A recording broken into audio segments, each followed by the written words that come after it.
Well, good morning, guys. I'm coming to you from beautiful fall day here in Ohio. So we're gonna do a first look here at the all-new Stihl 500i. There's a lot of hype around this saw, some pretty big changes, and I figured I'd go over a couple of things. I just picked this bad boy up this weekend, and I have run the demo for a day.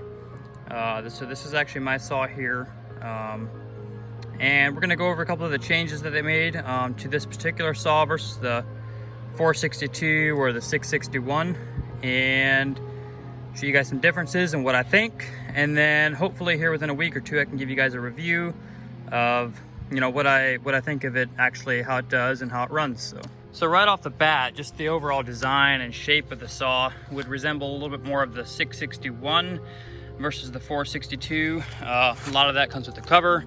It's got the actual pop-off cover in the back like this versus the whole top coming off, which I like a lot better. You have a lot easier access to your air filter, easier to clean, and I like this style air filter a lot better than the 462 has. So that's definitely a big plus for me. Overall, come around the front of the saw here, very, very traditional, looks like all the other saws. Same with the side caps here. Come around the back here, and here's where they made some big changes. So as you can see, there's no choke, and I remember picking this saw up for the first time and like wondering what's going on here, but all it has is a prime bubble. You pump this up a couple times and you're good to go. And once it's primed, you can cut the whole day without having to prime it again. And even this morning on a warmer day, I didn't have to prime it at all. And then it just has a simple stop button. So there's no on or off, choke, nothing like that. You just prime it and pull it, and they'll pop right off within a couple pulls, which is really nice. So obviously, that means this saw is fuel injected. That is the biggest change coming to this 500i. And yeah.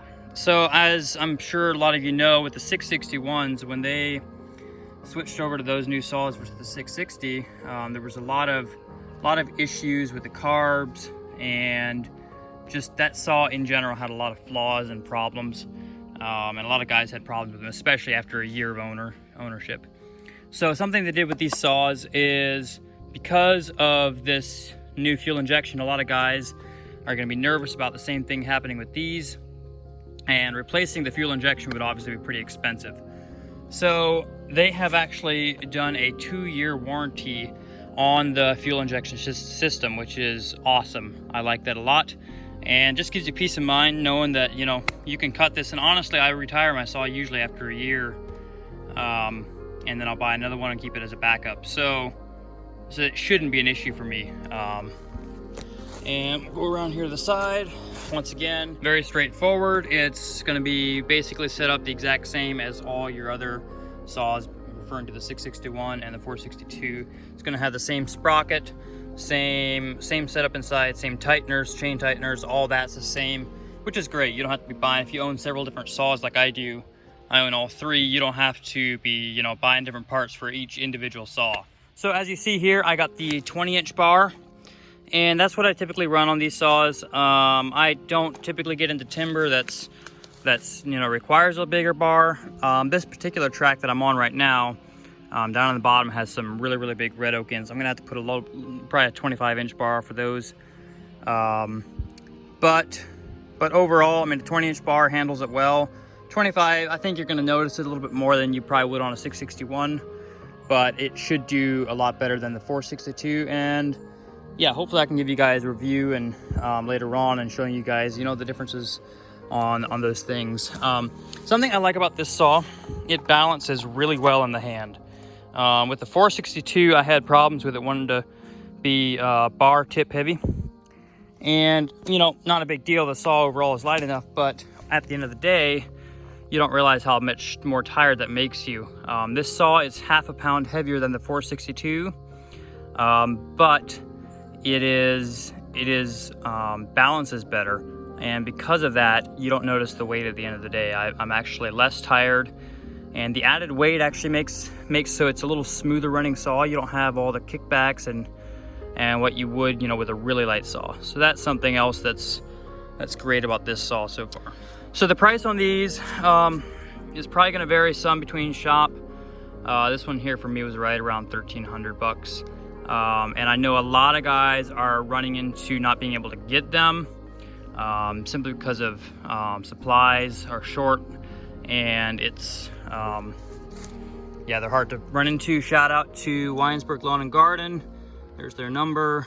They're in Winesburg, Ohio, if you guys want to check them out. They're not a sponsor of this video or anything, but I get all my stuff through them. They're a great company to work with, and yeah, you can check them out. I know they just got a shipment in the other day with about a dozen saws, but I figure those won't last long. So right now you're basically having to just kind of wait in line and hope that you get one. And but yeah, I think over the course of the year they should be dropping more of them out. So, but like I said, I will come back to you guys here in a week or two with a little bit better review of actually running the saw and what I think.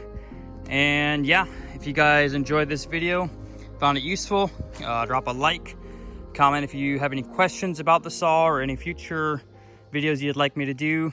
And yeah, see you next time. Thanks, guys.